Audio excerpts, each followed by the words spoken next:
Lions Rock Productions. This is Jay This Moore. is Greg Proops. This is Jordan Harbinger. This is Dexter from The Offspring. This is Nathan This is East. Sebastian Younger. This is Rick Marotta. This is Stuart Copeland. This is Mick Gillette. This is Andy Summers. Hey, this is Skunk Baxter. This is Gabby Reese. This is Rob Bell. Hey, this is John Leon Guerrero. Hey, and this is Pete A. Turner. Hello, this is David Howe. You're watching the Break It Down Show. And now, the Break It Down Show with John Leon Guerrero and Pete A. Turner. You're in Korea. I guess, do you want to say the typical, my opinions are my opinions and not the opinions of the federal government or anything at all? Well, I'll just, yes, it'll be my experience. And the shared, and when we talk about Afghanistan, the shared experience we had, because we were there together at the same time. We can talk about the things that we saw. We sure were, and we sure will. I guess let's just dive in right there, because one of the things, by the time I got to where you guys were, I had already developed quite a system from working with multiple commanders, battalion, brigade commanders, understood how to speak commander, understood the mission in Iraq and Afghanistan. And those are different countries. Our playbook was the same largely. And so the same tools, the same kind of things applied. And so when I got there, I was able to settle in and see how the units were performing, and then go out and do Rich, my research partner also. But I had an advanced understanding of how a unit was ultimately failing, probably more often than getting it right. Well, looking at our experience, we came to Zabul with a lot of experience within our security force assistance team and within the brigade that we came with. So I think that worked to our advantage, and we came with a mindset that we were not going to be in the lead. It was our job to be teaching, not actively engaging in combat operations. This was our job. It was to help develop and train, and in our case, the Afghan National Police.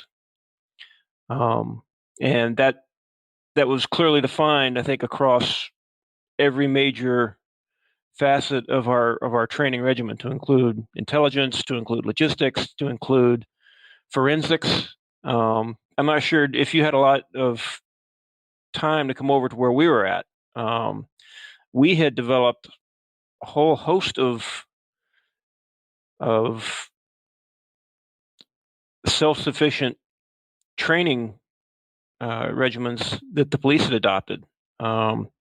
We had a police officer assigned to us he was from South Carolina, and he worked with the Afghan police to develop forensics that was wholly unheard of in Afghanistan. It was very successful. We had, in my opinion, a huge amount of success during our time there in Zabul province. And again, this is my take on it from our experience. I think a lot of things factored into that. I think Zabul province was, by virtue of its demographics, more stable than a lot of other areas in Afghanistan. And I think that, coupled with our mindset going in from day one, was we were there to teach, and understanding that mistakes would be made, and that's how they would learn. And I thought we were very successful in that year that we were there in 2011, and I had very high hopes for Afghanistan. Yeah, same. We were doing a lot of interesting things and playing above the level of the normal playing field. One of the things that Rich and I, because we got to bounce around to various lines of effort and kind of look at them and see how they were doing. One of the big questions in Shajoy was, and this brings us back to the area where we were at in the capital of Zabul, Kalat. But when we were in Shajoy, they're like, hey, how come, and this is the rule of law guy asking, how come the judge isn't hearing cases? And so we went and saw the judge, and the judge wasn't very well provisioned. He was terrified to be there because these weren't his people. There was no furniture. He had a room. And then when we were saying, yeah, but how come you're not hearing cases? Like, why don't you go get some? And he's like, I don't know how judges work in the United States, but here in Afghanistan, in our court, judges sit there and then cases are brought to them. And so that took us over back to Kalat to go see the provincial chief of police. And we took a picture of all the guys lined up in a queue who were all handling their stuff in a tribal fashion, sort of like a quasi modern rule of law form where you had the chief of police sort of acting as a judge and like mixing a blend of the traditional and then, what the system that we were creating. And so there was this problem of competently trained police forces for sure, but who's going to call them? And other than the provincial chief of police, provincial, just for the audience sake, let's just say the state government top cop, who's going to go talk to a regular police officer? And that legitimacy thing was a problem. How did you guys deal with that part of it? I mean, giving capacity to the police is one thing, but how do you make them, viable to the population? Well, ultimately, Pete, that was the hardest thing, and I can go to experience we had in one particular district in Zabul province that was Deshapan. Deshapan was very isolated. We had to go in and out strictly by air because the roads were impassable. They'd been impassable for years because of destruction of the roads by the Taliban or by airstrikes or whatever. Couldn't get in there by ground. And that particular district police force was probably one of the best in Zabul, maybe the best in that entire area. But they weren't Pashtun. They were from the north of Afghanistan, which kind of gets back to your point about the judge. And they did a phenomenal job. I remember one policeman really stuck out. He was the doctor and the teacher. He had 3 roles. Well, they were trying to get other assistants in there, so they're very dedicated and motivated, but they could never get over that hurdle. The fact they weren't Pashtun, they weren't. In spite of the good job, and the locals would say as much. Yes, they are doing a good job, but they're not us. So I think, and this is my opinion again, I think a couple things always worked against Afghanistan ultimately succeeding. One was, and you hit on it earlier, there was very much a reliance on tribal etiquette and tribal. I don't know if rule of law is a correct term for it, but and we talked about this when we were there. I remember talking about it several times. We couldn't get across that barrier between the tribal elders working with the central government. It just never happened. And I think because you had so much ethnic diversity and so much language diversity, I mean, you look at Afghanistan, it is about the most diverse place on the planet, really, because it's a convergence of so many cultures. Anyway, that's a long story short, and a lot of words there, but I think that was the ultimate difficulty of why the central government couldn't succeed. And then, of course, they had the problems with corruption at the higher levels. But again, looking at my personal experience at the provincial level, I thought Zabul was very well run. Yeah, and during the time we were there, we were able to leverage winter operations to our advantage too, while the Taliban, went home and tried to stay warm, because they're primarily an outdoor force and we're a seasonal force. So we definitely were able to make progress. I want to show a map real quick of the province of Zabul where we were. And the area that David is talking about is Deshapan. It's the upper part of the screen. It's one of the top 3 districts. So the thing you have to understand about this is the main path through this province runs from, and this is, I'm going to go across kind of a slash across the screen, Shajoy, Kalat, and then what they call TWJ. Those 3 districts right there is where the main route is. And so you see to the north of Kalat is Arghandab. So you're too far off the beaten path to actively engage anybody out there, because you're miles and miles away from anything. And then so out past that is Deshapan, right? So you can have a good police force, but this is a significant car destroying haul to get from Kalat, the provincial headquarters, to Deshapan. And just for the sake of just reference, the display how hard this is, that place, Kakar or Kaki Afghan, the very top district, when we were there, was just grayed out on the map. So for a lot of the time we were there, there were no significant forces in Arghandab and none in Kaki Afghan. And then Deshapan and Mizan, where I was, these places are physically not that far, but rugged terrain that makes movement just about impossible. All the fuel, all the food is airdropped in both of those locations. And so when we talk about, and this is not for you, David, but this is for the audience. When we talk about how rough it is and like, well, how China is going to just start building mines and transporting stuff all over the place. No, they're not. This is a really, really rugged place that That's right. the roads are destroyed. There can be a highwayman and anything. And then you talked about the diversity. You're talking valley to valley, basin to basin, house to house. You might come across someone who doesn't agree with what you're doing, no matter what. And that this includes the Taliban trying to operate. If a valley's like, this is a no-go area for the Taliban, we don't want your kind here, the Taliban won't go there. Like, this is that hard of a place to survive. I just wanted to give some context. I think it's important to understand that the space there, David, Absolutely. And watching the news, fast forwarding to, okay, now the Taliban's quote unquote in control. And just like you pointed out, and the old adage, conquest is easy, control is not. I think the Taliban is fully aware of this, and they have what appears to be the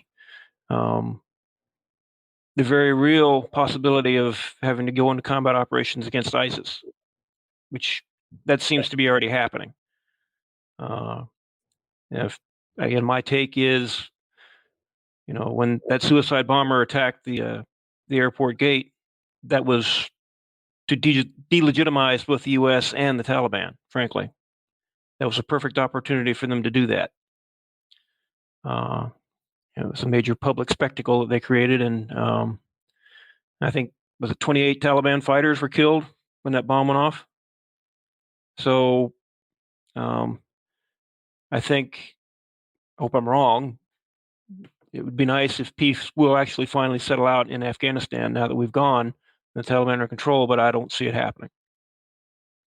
Yeah, I don't know. I want to bring the map up again just because this is such powerful context. To the south of Kalat, basically the center, like if you go straight down the middle of the paper vertically, there's a place called Shinke. That province right there, or that district, is cut in half by a mountain range. We tried desperately to bring governance to the entire district, right? How the Afghans drew it, it was 2 districts. And because people don't want to go over a mountain pass to go get their government. And so ultimately we had this belief, someone somewhere who wasn't in Zabul, probably not in Afghanistan, decided that this needed to be 1 district. And it just wasn't possible, because you're not going to make people drive over a mountain pass or walk over a mountain pass. And when I say mountains, I mean, these are significant, gigantic, hard to travel mountains. And so they're just going to go tribal, or they're going to go to the place they'd always gone. And so these other problems, and I know, David, you'll appreciate that too, just the movement. One of the things Rich and I were like, if we could just move around more, if we could just, I don't know if you remember, but there's a row of KTM motorcycles across the back fence of you guys were on. We're like, if we could just use a couple of those, we could do so much more work. The environment wasn't terribly permissible, but just the ability to move around was so compromising to the overall mission. And so you take the pace of working through an interpreter, the challenge of the rugged terrain, and just the ability to move around, and you're moving at, I don't know, a quarter speed a lot of the time. And that probably is generous on days when it rains or snows. That's right. You remember full well how inhospitable weather-wise Kalat was. Blazing hot in the summer, waist-deep snow in the winter with drifts. That was a rough place. But one thing that comes to mind that we tried, and I think we were having some success with, to get around that issue of the impassability of a lot of the terrain, was using radio. You remember, I got to set up that radio station when I got there. They handed me a REOB, radio in a box. Okay, set it up. And so we put the thing up there at the police headquarters, and then we had to get some DJs, and the thing kind of it continued to develop, and we ended up having bumper stickers made up later. Radio Kalat. We put the symbol of Alexander's Castle, which dominated the skyline there, and then we really started to work together on the radio literacy program. And we brought the elders in, and we asked them, and we really put it in their lap. How do you want to do this? How do you want to do this? Because there's not enough radios to go around. We want you to help us, and we want you to take the lead. Really, more importantly, on how we move forward. And I thought that was something we did very well. Yeah, let's talk about that radio literacy program. So one of the things I want to again create context, because you and I know these things, but we've got to get them out of our brains and share that. So we're there in, let's say, 2011, and obviously forces have been on the ground for 10-ish years at this point, right? And what we don't know are how many schools there are, where the schools are, how many kids are going to school, who's teaching the kids, what the curriculum is. None of this stuff is known. You would think it would be, but it wasn't. We also don't know how many times a rehab program, and again, radio in a box. We also don't know how many times rehab has been tried.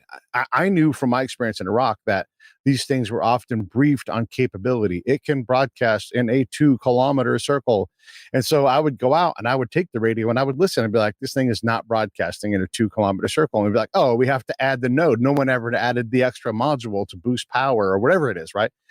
So just looking at the capability of the radio and the history of it, how long it had been there, when you and Rich and I all worked together on this radio literacy program, we knew about that point in time. We didn't have a history of what had been tried before. So fast forward a couple of years later, 2012, I'm at Naval Postgrad, and I'm talking to someone there, and they're like, "Oh, they have this wonderful program in Zabul and whatever the province above us, and it's teaching girls how to read." And I'm like, "Is it?"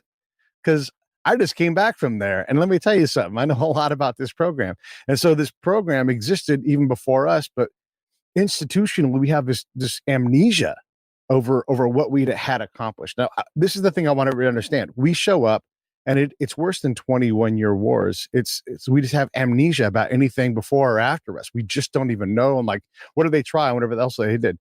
So one of the benefits we had when Colonel Howe said, "Hey, help us figure this out," Rich and I knew, because we'd already built trust with the locals, that if we progress slowly and use the village elders and the provincial council, which had a lot of family elders and village elders on it, we would be able to find out how they wanted to proceed.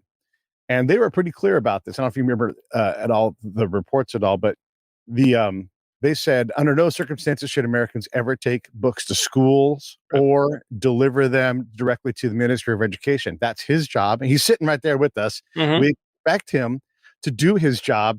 And the whole time they're saying these things like, this is how this is going to be. This is where we want your help. The religious elder who's sitting in the room is going, yes, yes, right. And so this is signed off by the tribe, by the government, by religion. And then, for us, it's like, yep, okay, whatever you want.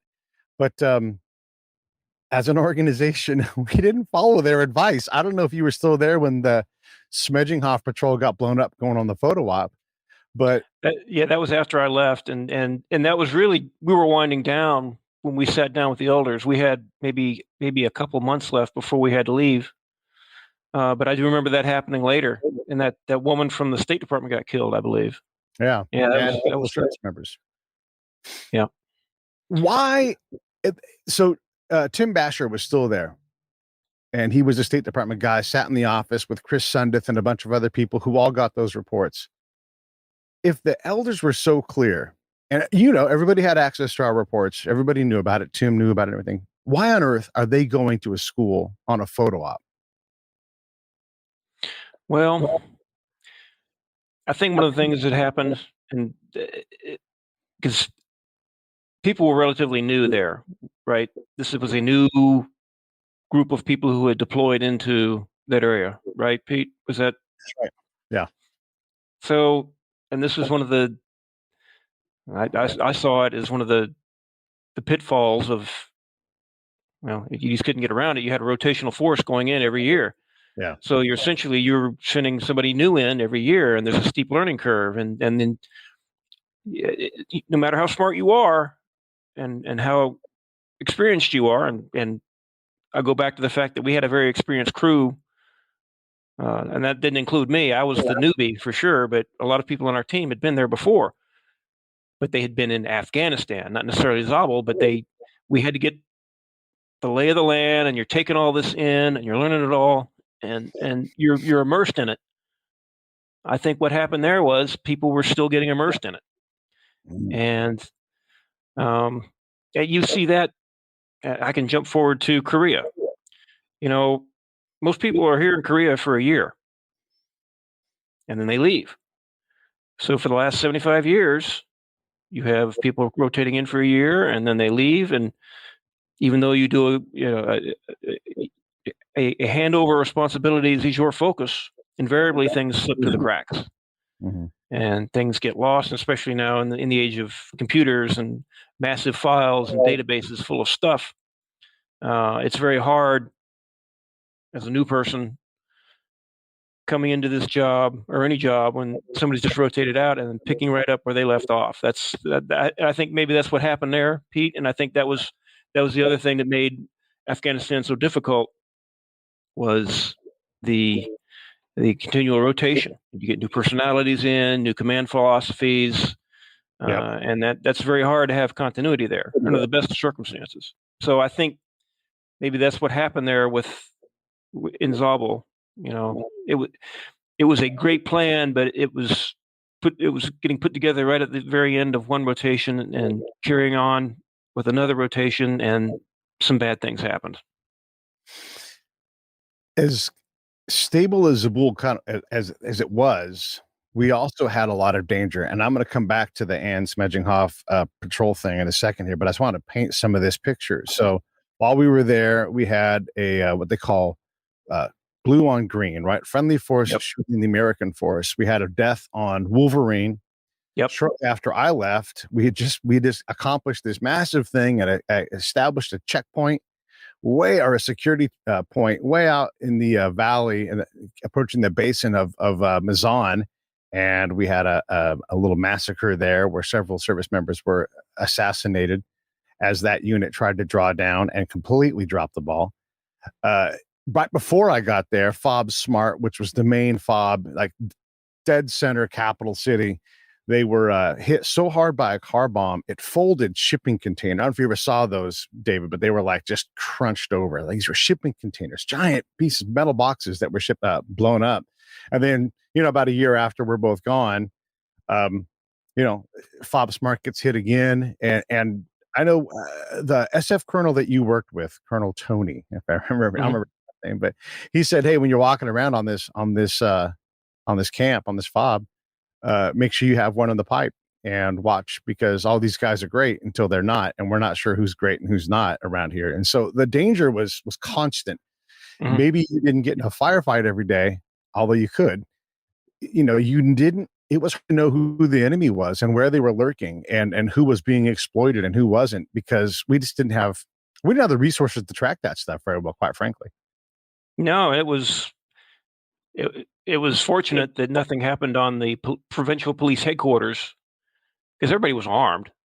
Right. And I would have to get up in the morning and have to sit down with the police chief, and we'd go in there and we walk down there, and then you would literally we would go out of our little security zone, and as I walked to the provincial police chief's office, I'm in the perfect kill zone. A long sidewalk, high walls on both sides, with the building facing down on us with a bunch of windows where all the policemen stayed, and they all had AKs. And we had somebody would come into the police chief's office, every morning, some guy. Did he have a bomb underneath that robe? We didn't know. We had to go under the security checks were being done, and you talk about the blue on green. I think I know when I was on leave, I was down in Kandahar on my way back, and I ran into some kids really from our brigade that were there. Hey, Colonel Howe, did you hear what happened? What? And four of the guys in our security platoon got attacked. They were playing soccer. Maybe I'm not sure if that was blue and green you were talking about when we were there. Think so. An Afghan soldier, and one of the soldiers died. It was Dustin Napier. He was who I paired up with when we would go on patrols. So that hit pretty hard. And on my way back from leave, and then we had the memorial service and all that. And talking about the exploitation, they think there was a cluster of these guys from the same village. Their families had been threatened. Right. And they think that's what prompted this guy to do it, because he fired and then he dropped his weapon and of course he got lit up. He was shot dead too, but he could have done a lot more if he was really determined. I think he just, okay, it's either myself or my family. I think that happened a lot. Yeah, we tend to look at this as a problem of a lack of training, but you're right. The exploitation that the Taliban and the influence that they had on someone, they could cause a lot of damage. And because we competed actively all the time for dominance in the area, sure, militarily, where we're sitting and standing, you're going to have a hard time beating us. But the moment we creep away, that bubble of influence now belongs to the Taliban again. And we just weren't able to figure out how to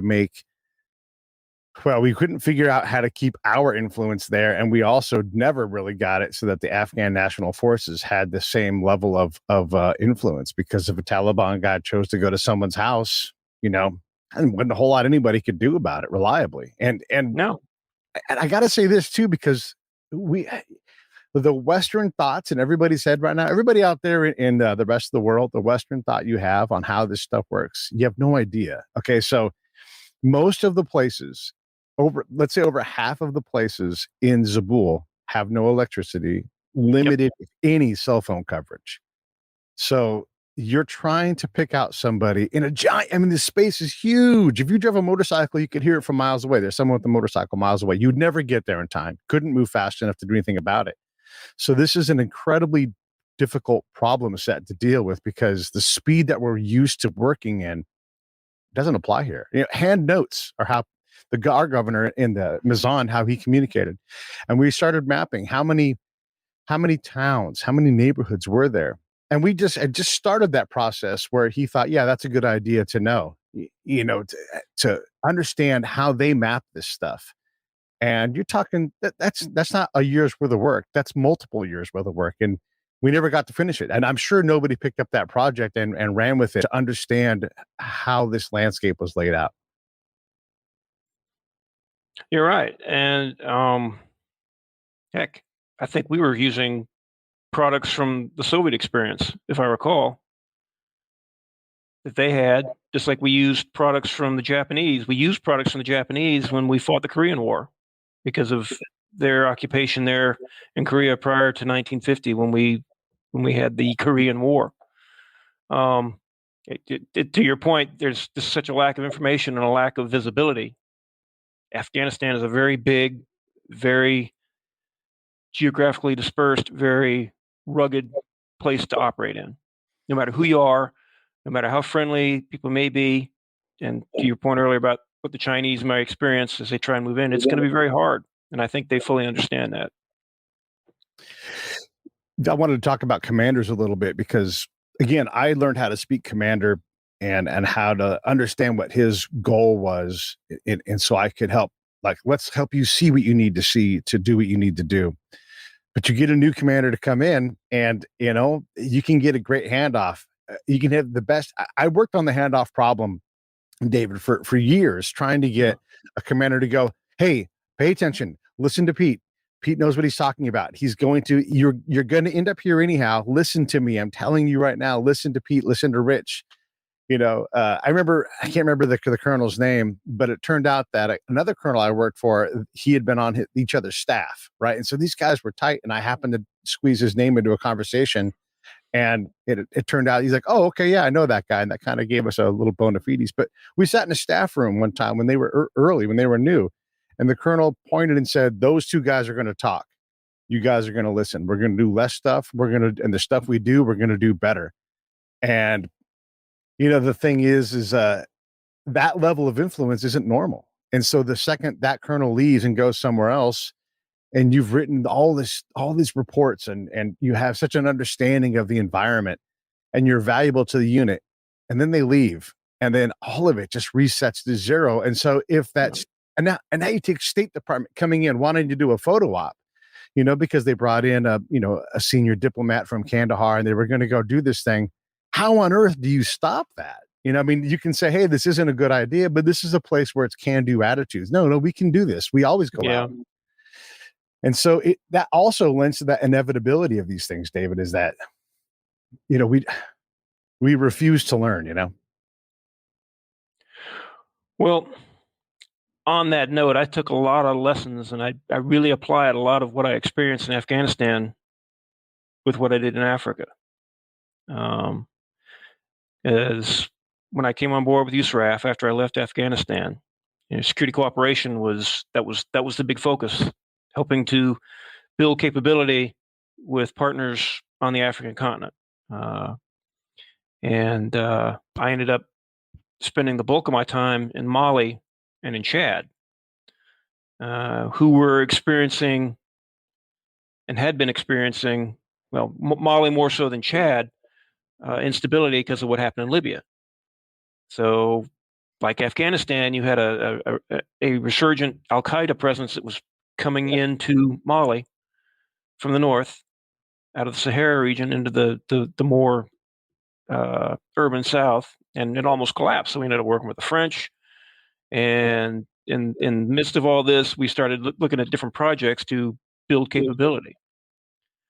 So, and that whole, if you look at Africa, that whole stretch of Central Africa, North Central Africa, from the coast all the way to Uganda, Kenya, on the east, and Ghana on the west. It's still dealing with post-colonial after effects, artificial borders, and then now instability with extremism. So, having experienced what I experienced in Afghanistan, I took all those memories and all those things that we did and applied them to, when possible and when appropriate, to what we were doing there in Africa. And I think one of the biggest things was listening first and then speaking second. Right. Hearing what they say, I've got all these great ideas. What are your ideas? Yeah. What works for you? Where do you think you need help? Yeah. And then taking it from there. That was one thing I took away from the experience in Afghanistan, was listening first, formulating opinions and ideas only after you've had a chance to sit down with the people you're working with. They're there. They've lived there. They've experienced it. Yeah. What do they think? And so that I applied that to what I did on the continent there in Africa. Let's spend some time talking about this too. When you get a moment, let's talk about why the it's hard to say destabilization of Libya, because it wasn't a terribly stable place to begin with, but we'll just go with going from an actual state to a failed state. Mm-hmm. And then just explain, like, Ghana is not a big country, and yet it's about, I don't know, it's bigger than a third the size of Texas. So it's pretty big. And most African countries are the size of Texas, if not double that. So it is an enormous area. It is. The provisioning is not the same as it is in Afghanistan with the U.S. government. It's a lot less, a lot more survive on what you got. So let's talk a little bit about the destabilization of Libya and why that drives Chad and Mali and these other areas. And just, again, the provisioning and what it means to put people in the field out there. Well, when I first got to USRAF, that was in 2012. Not very long after I arrived there, that's when the embassy was attacked in Libya, and then we really needed to. And of course, it took so long to get anybody there; it was all over too late, and that just underscored the immense size of Africa. You could have somebody on the tarmac in Ramstein, locked and loaded, ready to jump on a C-130 to go fly into some danger zone, and they won't get there until 8 hours later. Right. They're literally on the tarmac waiting to jump on a plane, but that's tiring a distance. But how that factored into what happened in Libya, you had a country that dissolved, and then a lot of what made up the Libyan military were Tuareg, which is are nomadic people. I have to go back and look at my history again, but that made up a lot of the rank and file of the Libyan military. And when Libya collapsed, these people had no livelihood there, so they went back to their literally their ancestral living areas. A lot of them, were the north of Mali. And then there was already some tension between Tuaregs in the north and the people who predominantly lived in the south of Mali, and there'd been some antagonism there for centuries. You talk about there was a slave trade involved, and all that ugliness, centuries past, that was still fresh in a lot of minds. And then when the Tuaregs came back, and Al Qaeda started making a foothold there, and then the governments there in Mali weren't equipped, just like in Afghanistan, to fight this growing insurgency. And they came very close to collapse, and the French got involved. And they stabilized it. Mali's still stable, but it has yet to experience any peace. I was there with the UN peacekeeping mission in 2014 or 15, I can't remember, but I was on staff there for 3 months because that was our area of operation, and there were a few of us that went there to be on the UN staff. And as the JLOC chief, a lot of what we had to do was RSO and I, bringing equipment in for the UN forces. And a lot of the UN forces were from the African Union, and they had various capabilities they brought, and they had to get additional capabilities added onto them once they were there. So we had to piece together equipment being donated from sending nations, either who were directly involved or indirectly involved, matching up those containers of equipment to different militaries that were spread all over northern Mali. And the road network, just like Afghanistan, was very, very rudimentary, if in some cases non-existent. You had like one crossing for the Niger River. That was it. And then you're in the Sahara. And again, you're talking about a country, Mali. A trip from Bamako to the northern border of Mali that meets with Libya. I mean, you're talking about that's like a United States transverse, up and back. That's how big some of these areas are, and miles of nothingness. Perfect place to hide if you want to hide and you want to cause trouble. And hopefully, and the French experience, because they're just like Afghanistan. The French are looking to draw down in Mali. They've been there a long time. They may face the same kind of challenges that we just went through with Afghanistan.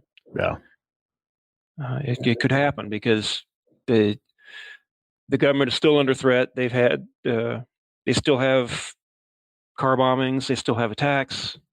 I don't know. You hear about it a lot in the media, but it's still going on there. And then next door in Chad, you had the same thing, because Chad also borders Libya. And just like Chad, you've got a vast expanse of the Sahara, which covers a good portion of Chad.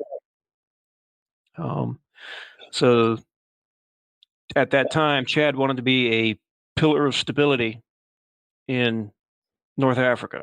They were heavily involved in the UN effort. They provided a lot of manpower to the peacekeeping mission next door in Mali. So with security cooperation, we went down to Chad and we started setting up training sites in partnership with EU nations to get the Chadians ready for peacekeeping.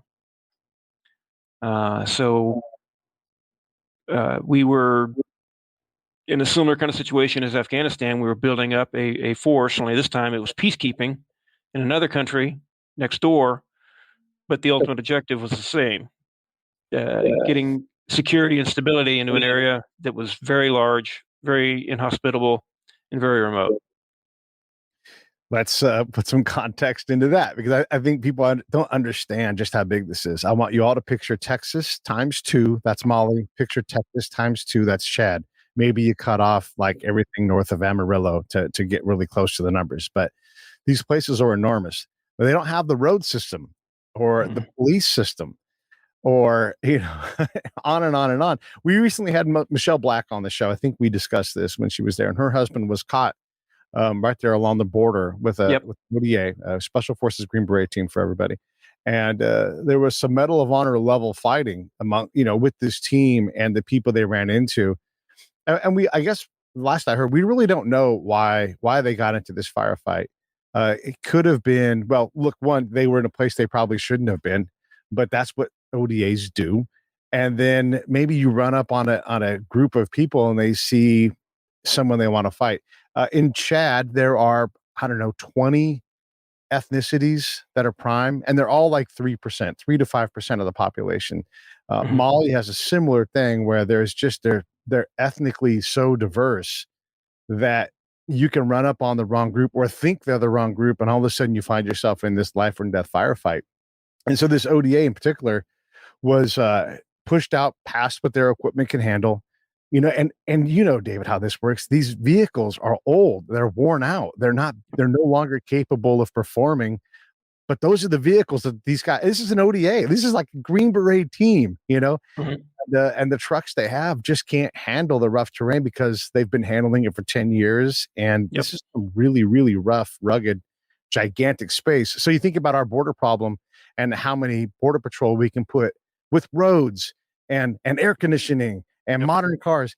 We still can't patrol that western part of Texas because it's just too big, too remote. Now do it in a bigger space with a lot more nefarious people.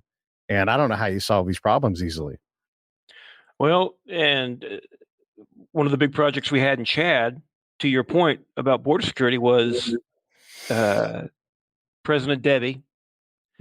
He personally directed that they set up, that was the president of Chad at the time, that they set up an organization for border security. And so we got involved in helping them.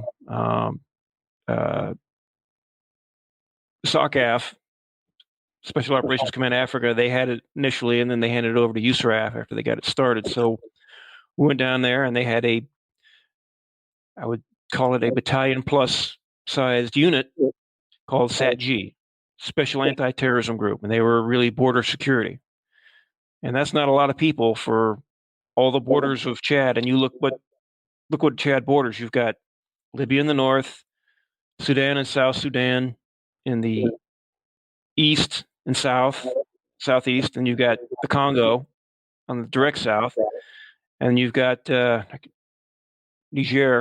I don't have a map in front of me, but that area is crawling with Boko Haram.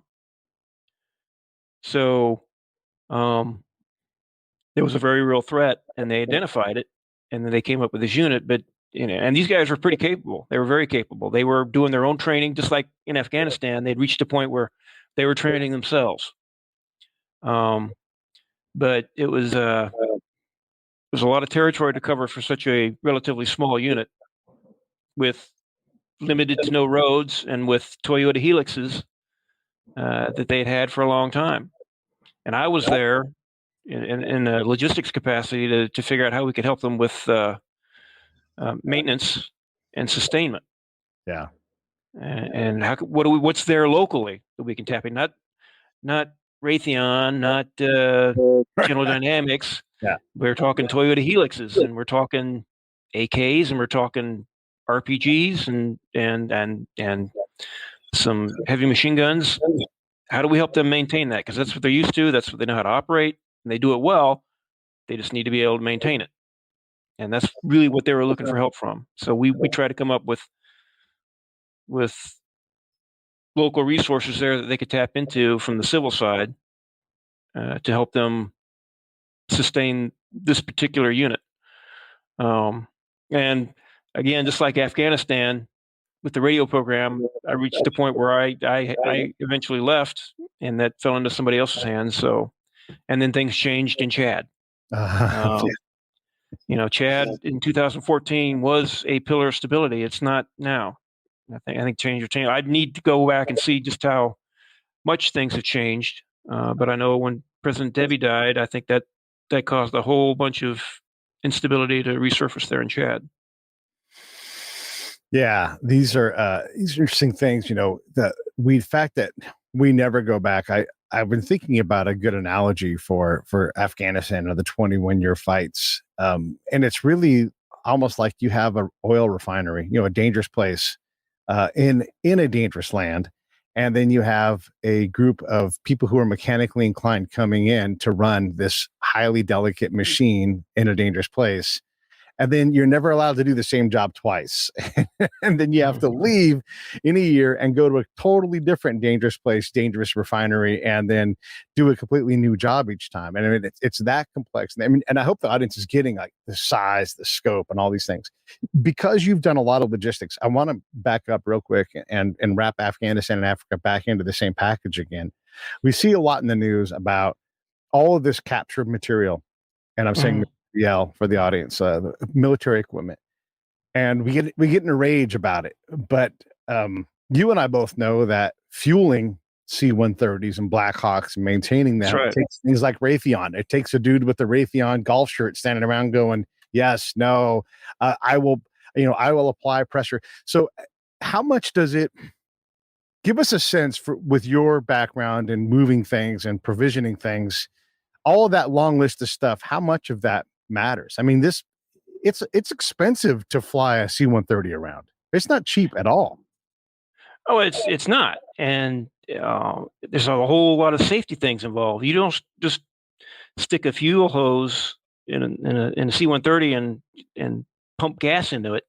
You got to have somebody monitoring that fuel, because I don't want to be up in an airplane that's got dirty fuel in it. I don't want to be in a helicopter that's got dirty fuel in it, because it's going down. You got specialized parts. You've got calibration that needs to happen. You've got, all these things that need to happen. And let's just talk about a relatively sophisticated vehicle, Humvee. There's a lot that goes into making one of those things run. Now, it'll go, but again, you pump enough dirty fuel in it, it's not going anywhere. So yeah, it is sad that all that. Well, it's more than sad that all that equipment fell into enemy hands. I don't know what we could have done to prevent that, because things collapsed much faster than anybody thought they would. Right. I mean, nobody foresaw that. It happened. I guess if we learned anything, if we were ever to find ourselves in another situation, worse hindsight's 2020. Do we have a branch plan for destroying equipment? We just didn't think that was going to be necessary. How much of that equipment was Afghan National Forces equipment? Yes, it's American-made stuff, but a lot of it just belonged to them. It was their stuff. That's right. It was theirs, and they were training on it, and they used it. But I don't know. I think to think that now the Taliban has an air force. Well, okay, they captured a bunch of helicopters. They maybe have somebody under duress flying that helicopter with a gun to his head. Who knows? But I know you just don't hop into a helicopter, hit a couple of switches, and then take off in it. You just don't do that. Yeah. So I took that report with a grain of salt. I'm sure there's some people that got left behind in Afghanistan that know how to operate that, and they're probably being kept alive for that purpose. Yeah. And exploited if possible. And some of those guys are going to pull out the one piece that can't be pulled out, and because they have unique knowledge. You and I both know, if you go on, if you were slotted to go on 100 Black Hawk flights, during a year. Let's say you're moving around a lot. In the American terms of things, a large percentage of those flights are going to be canceled for various reasons: broken gear, weather. It could be anything. And I don't know if the Taliban is going to have the same adherence to safety. And so they're going to lose some of those birds just because they think they can do anything. And Afghanistan turns out is a really hard place to fly and operate machinery. We had a C-17 fall out of the sky. I mean, it's not an easy place to operate. No. Well, when we were flying like Dave Chopin again, and we could just clear some of the highest peaks that we had to clear. And you'd almost reach out and touch the top of the mountain as we flew over it. We were that close. Like the most powerful helicopter we had. Right. So I think my only concern there is just the small arms that were captured. What's going to happen to all those? That is a very concerning issue, and I know it's got to be a concern for all the neighboring countries there, that those do fall into the wrong hands. But even there, I mean, you still have to maintain all of that stuff. Yeah. An M4 is, compared to an AK-47, is a very delicate, relatively speaking, delicate piece of machinery. It gets a little dirt in it, and it's not going to function. People know how to clean it. They have the stuff to clean it, then not a problem. But I would say the Taliban are probably going to start selling a lot of this stuff off on the black market, I would think. Yeah. To get money. I'm curious. So we've not worked together for, I don't know, 10 years now, I guess it is. And other than seeing you one time in the airport and a happen chance kind of thing, yet we still have this connection. What was it about? Because I'm an outsider, right? You guys were in attachment, so you're in effect an outsider as well. But what was it about mine and Rich's work or demeanor? What was it that made us valuable to you guys? Because you don't need our help. I mean, we were helpful for sure. We had influence with the command, but what makes you sit on this show with me 10 years later and talk about these things and have enough respect for my work, even though we haven't worked together in 10 years? Well, because I think we made a difference. And I've followed you since then, Pete. And I think you continue to make a difference. And I think if I can put out our stories collectively, mine and yours, and talk about our collective experience, I think people get a better understanding of what happened there, the good and the bad. And people can learn from it. I mean, some of the strongest lessons you learn is when you make a mistake or you hear from somebody's experience. So, I think Pete, you're very plugged into the dynamics that shape our world, political and military, and where the two merge. I'm always learning something from you and from the guests that you bring on. Like I learned a lot about what happened in Africa there with that firefight. Oh yeah, and what those poor guys went through.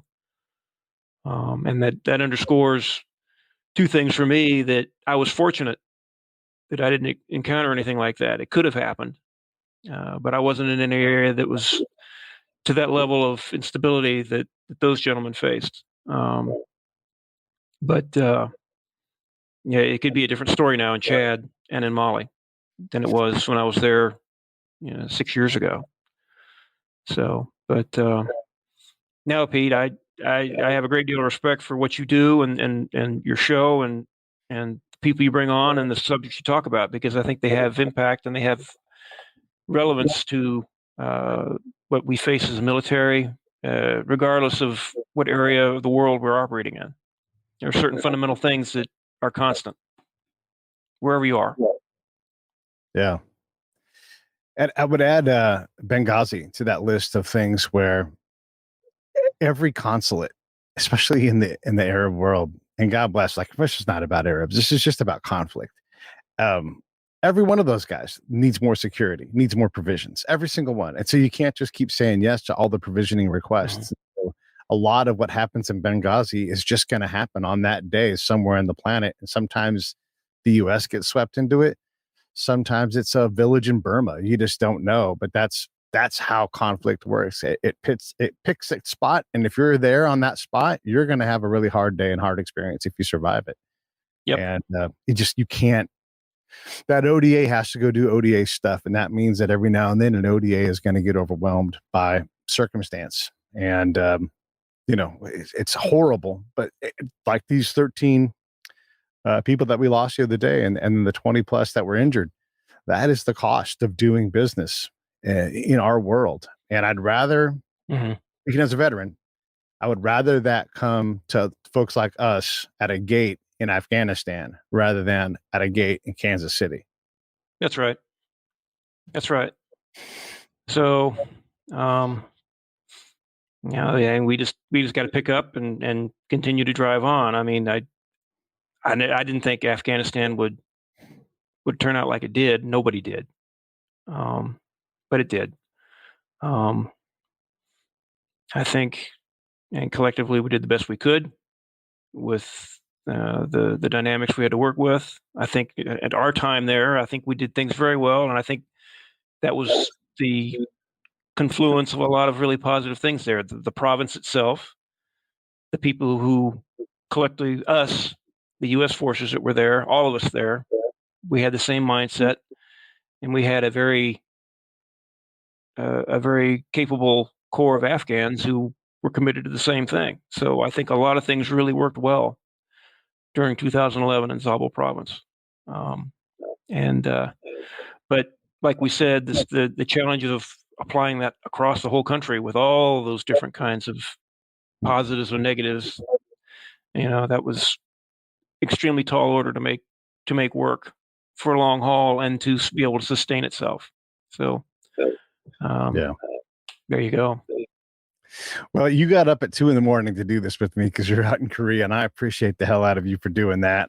I've been dying to chat with you because we don't get to do enough of these things often enough. Really, really, it's a shame that the military, State Department too, can't get itself together often enough to get smarter combined. Because I've learned a lot just from your experience today and how, if I was to go back, if the government was to be smart enough to let me go back and help in some place or whatever, it would work better if the people who develop these skills were allowed to go do it. There are not enough me's supporting a guy like you who's going to go train someone. You would need a me for every team that was out there, but there's no factory to make a guy like me. There's not. And the training that you developed, the training you experienced was not the training you needed to go do your job. Yes, some of it's all good military training, but what you learned in Afghanistan and what you continue to apply in Africa and you get better at that's not taught in the schoolhouse. We just are bad at that part of it. We're bad at building the ability to partner. It's all made up. It's all invented every time we go do it. And we never get to go back to see if we were effective.